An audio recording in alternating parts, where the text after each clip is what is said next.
Welcome to the Piston Fanatic. I'm your host, Dave Dalton, and I'm excited to share my passion and perspective of our Detroit Pistons as we go on this fantastic voyage together. I've been a diehard Piston fan since the days of Dave Bing and Bob Lanier. I've also been the varsity basketball coach of a very successful program in Northern Michigan. Thank you so much for listening. Please subscribe if you haven't done it yet. Click on that like button. And our Pistons blew out the Chicago Bulls. They made history tonight, 132-92. They had the biggest point differential. We were up by 42 points at halftime.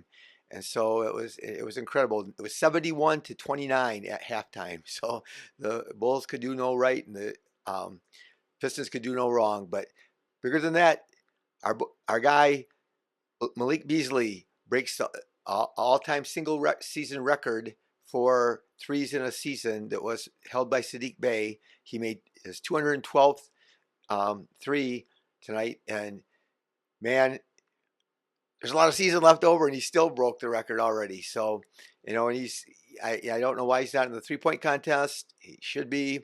He's made way more. He's made like 30 more catch and shoot threes than anybody else in the league. So he is just phenomenal. But the greatest thing was seeing his joy. He is such a joyful person, and he spreads it all throughout the team, his joy. And you should have seen him if you weren't watching after the game. After he broke the record, it's the beginning of the fourth quarter. JB sets up a play for him, and he hits a three and that breaks the record. And then he takes him out of the game immediately, and he just jumped up and hugged and smiled, and he was just so happy. It was really cool. So, yeah, it was a fun night. But we're going to talk about a lot of things tonight, so don't go away. We're going to talk about, will this Piston team be one of the biggest turnarounds in NBA history, and what it will take to do that. And we're going to look at some other teams. And we're also going to talk about tomorrow night, we got to play the Bulls. What can happen? You know, I mentioned this the prior podcast. Typically in these situations, teams split. And I hope they don't. We need to win tomorrow. We're better, but the human nature, when one team blows another team out, and they still got good players. You know, they were much better in the second half, and so anything can happen. So we're going to talk about a historical turnaround in the NBA Finals back in 1985. But yeah, it was a great night, and it was fun for the players, and a lot of guys were great. Asar was amazing. At halftime, Asar's stat line: 14 points, 6 for 6 from the field, 2 for 2 from the line, 4 steals and 2 blocks at halftime. So yeah, that was incredible. But a couple other things where, you know, Shooter played tonight, and he only played 15 minutes, but he talked about how this reminds him of the Hawks team that he played on. So that's where he began his career, was with the Atlanta Hawks.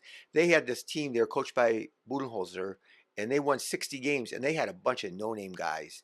And I can't even remember the one guy that's the 3-point shooter that looks like Austin Kutcher. He's not even that great of a player, but he made the All-Star team. They had 4 players make the All-Star team, and Shooter made it, but I should have looked it up. There were, 4 guys from their team made it, and because they won, they were winning so many games. They were by the All-Star break, they had already won a lot of games, so they got rewarded for that.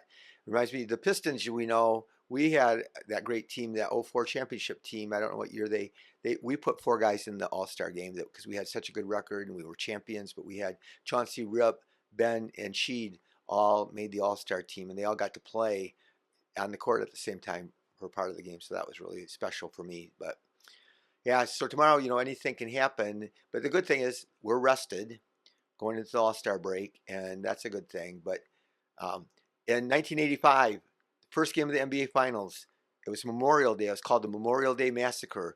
The Boston Celtics beat, and at that time I was a big Magic Johnson fan because he went to Michigan State, and so Pistons weren't very good. So I always cheered for the Lakers when they had Magic in the NBA Finals. Well, I cheered for them when they had Jerry West against the Celtics too. But anyway, the Celtics won Game 1, 148-114, and the Lakers turned around in Boston and beat the Celtics in Game 2, 109-102. And they went on to win the NBA championship that year. So, yeah. But Shorter said that this reminds him of that team because everybody pulled together on that team. Everybody was cheering wanting the other persons to do good. And you think that's a thing everywhere in the NBA? It is not a thing in everywhere in the NBA. I think I mentioned that somebody, GM said that the Pistons have one of the 5 best locker rooms in the league. And Oklahoma City, you can see that on their team, the joy they have for each other, and it's part of the reason to their success. And they just make everybody better. Those guys are good. The OKC is phenomenal, but they're better than the sum of their parts, and because of their camaraderie and their teamwork. Those guys, if you took those guys off that team and put them on other teams, they would not be as successful. And the same thing is kind of being true about the Pistons. And so, you see that in every game. You see that the way they pull for each other and everything. So, but Shooter said that, how helpful everybody's been, the front office, the players, the coaches, everybody's welcomed him and made him feel adaptable, easy. And here he is, this is his 8th team, and he still, he really appreciates how our Piston family supports him. You still got to feel bad for a guy when he has a family, and he said, they got to find housing, and so this is, he played just this year. He played in Brooklyn, and then he played for the Warriors in San Francisco in the Bay Area, and then now he's got to move the third time in the 1 year, and I don't know, I didn't check how many kids he has, but anyway, we're going to look at some of the teams that had the biggest turnarounds in NBA history, and I think the first one we're going to talk about is the biggest turnaround in NBA history was the Celtics in 2007-2008 season. They had a 42-game turnaround. It was incredible. So they had only won 24 games the year before. But here's what happened. Danny Ainge traded for Ray Allen and Kevin Garnett, and they already had Paul Pierce. And so you put all those guys together, they ended up being 66 and 16 that year. And Tibbs was their defensive coach, and Doc Rivers was their head coach, but they were, they had a bunch of circumstances where they added all these great players. You look at the Pistons, and we're not going to get close to 42 game improvement, but we did not. The difference is we did not change that many players. So we added, Beasley and Harris, Tobias, and Hardaway. Well, the difference is nobody wanted those guys.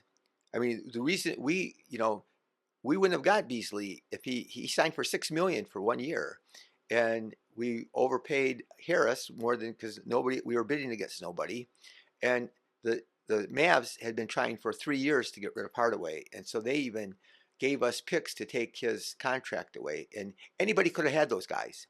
Anybody that wanted them could have had those guys. So it's not like they got Kevin Garnett, in a trade, or Ray Allen. So, yeah, so what we've done is incredible. But that was a 42-game turnaround. The Spurs in 97-98 had a 36-game turnaround, and they had David Robinson, but he only played in 6 games because he got injured. So they had only won 20 games, and then what happens is they only won 20 games. And then they win the lottery, and who do they get?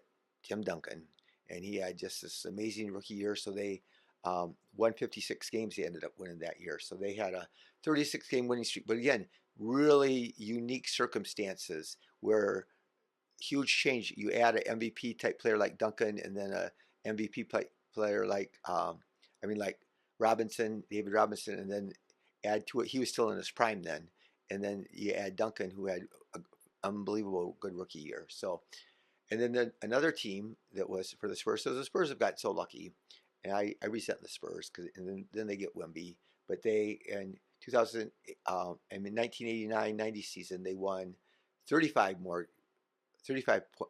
game turnaround, and that was the year that David Robinson was the #1 pick, and they were really bad. But then they added him, and he's this 7'3" guy that just was dominant right away. He was older too because he had to serve in the Navy. He went to the Naval Academy. But and then the 2004 Suns team, 2004-2005, they had a 33 wins turnaround.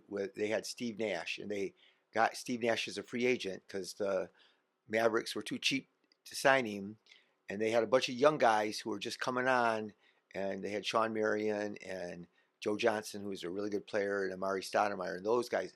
I don't know if Sean Marion ever made an All-Star team, but I know Joe Johnson and Stoudemire made multiple All-Star teams. So they had a huge turnaround because they had those young players, and then they added Nash, who was an MVP player, and they had that offense that Mike D'Antoni ran that was really fast.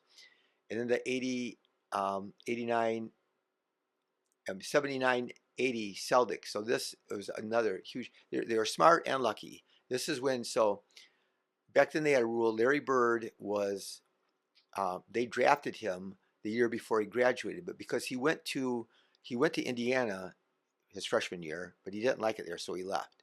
And so he went and played 4 years at Indiana State, and then he was eligible for the draft because he went 4 years to college, but had been in college for the 4 years prior, but he didn't play his freshman year, so he was eligible. So the Celtics drafted him with the sixth pick, and he didn't play. He didn't play that year. They waited, and they had his draft rights.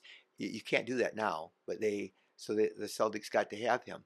Then they made this trade with the Warriors, and they got the Robert Parrish, and the draft rights that ended up being the third pick in the draft was Kevin McHale. So they added Larry Bird, Kevin McHale, and Robert Parrish, one of the greatest front lines in NBA history, all in 1 year. So they had this huge turnaround.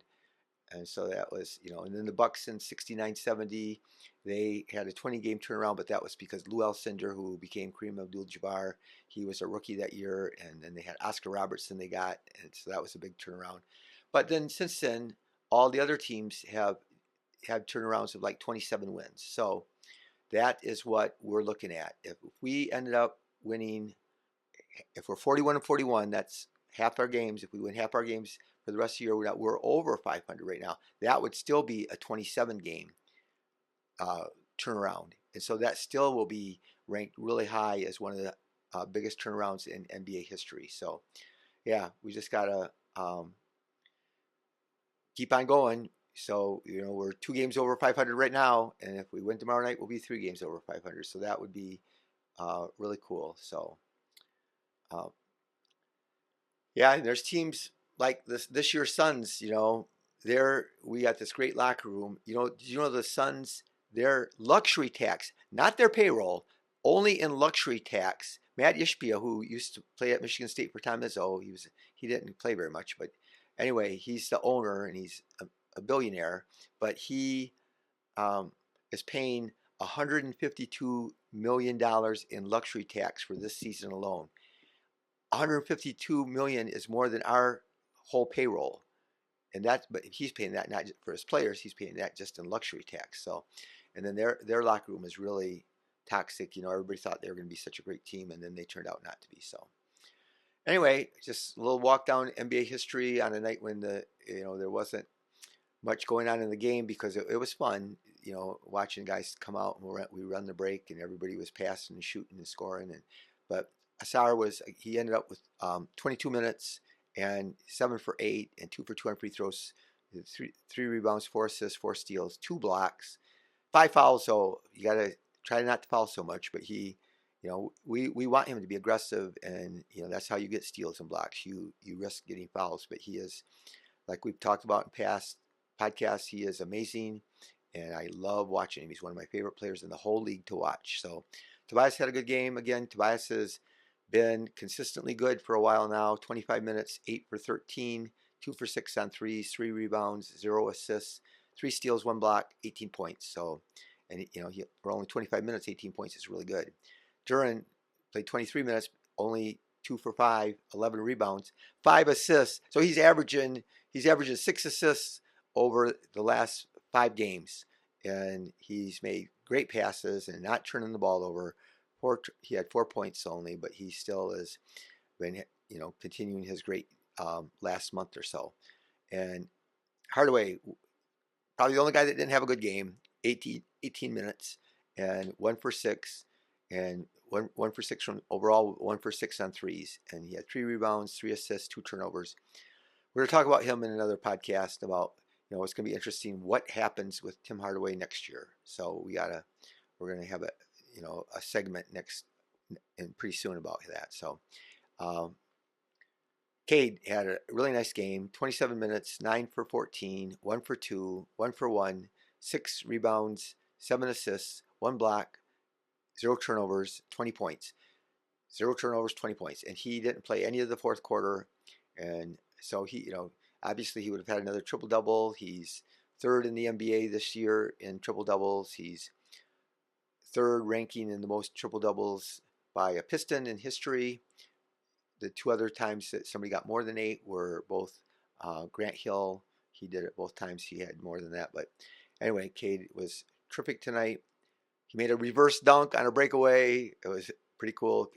Since he had that surgery on his legs and his legs are better, he has so much more hops. He's got way more dunks this year than he's had in his whole way more already this season than his whole career put together, I'm sure.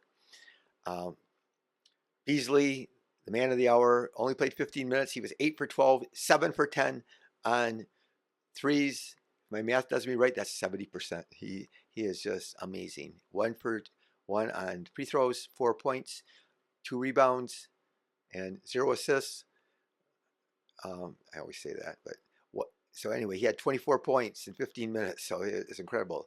Tech struggled again tonight, 26 minutes, 2 for 8, 1 for 3 on threes, but Fontecchio had 10 rebounds, 1 assist, 1 steal, 1 block, but 10 rebounds in 26 minutes is good, along with his 8 points. So Stu played 15 minutes. Stu was really good tonight, and he only played 15 minutes, but he was 6 for 8, 2 for 2 on threes, so I love that.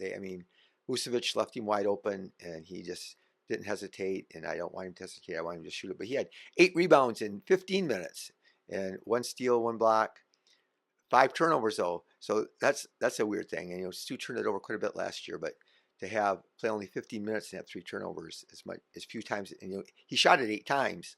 So, to turn it over 3 times still is not good. But he had 14 points. Shooter shot poorly, 15 minutes only, 1 for 6, and 2 for 2 from the line, 0 for 1 on threes, 2 rebounds, 4 assists, 4 points. Everybody's confident he's going to be really good for us, and so am I. Holland has been playing great lately, but he struggled tonight, 23 minutes, 0 for 4. He tries to force things, but a lot of times he forces things. Sometimes on the break, there'll be 2 defenders back, and he just goes right at him and goes right through him and goes somehow around him and over him and through him, and he draws a lot of fouls per minute played. I wish Asar does too. Asar and Holland both draw a lot of fouls for the number of touches and the number of shots they take, compared to especially somebody like Cade. But he had 3 rebounds, 1 assist, 1 steal. Sasser did this last year all the time. Of course, it was really just garbage time, but he played 11 minutes. He was 5 for 5, 4 for 4 on threes. So again, I mention this from time to time that he seems to have really great games or really bad games. So B-Ball Paul played 10 minutes, 2 for 4, 1 for 2 on free throws only, 6 rebounds in 10 minutes. So again, very impressive. And 1 assist, 5 points. Waters played 9 minutes. He was 0 for 3, but he got out there. He looks pretty athletic, and he hasn't shot that great this year. So I'm not. Everybody says he's a great shooter, but I'm not. His season statistics, he's in the mid to 30s or 34 or something. I can't remember for sure. But anyway, we come back tomorrow night, and we got to bring it. Like I said, we don't want to. Human nature. Teams turn things around real fast when they're going to be mad, they're going to be upset how they played, they're going to be out for blood, and they're humiliated tonight. And then the Pistons, hard to get yourself really inspired and get your adrenaline going for a team that you were up on by 42 at halftime. So that's the challenge. We'll see if they can do it, and we need to do it. And then we go into the All-Star break and get to watch Asar and Cade do their thing, so that'll be fun. So anyway, thank you very much for listening. Be the reason that somebody feels loved and cared for, and go Pistons.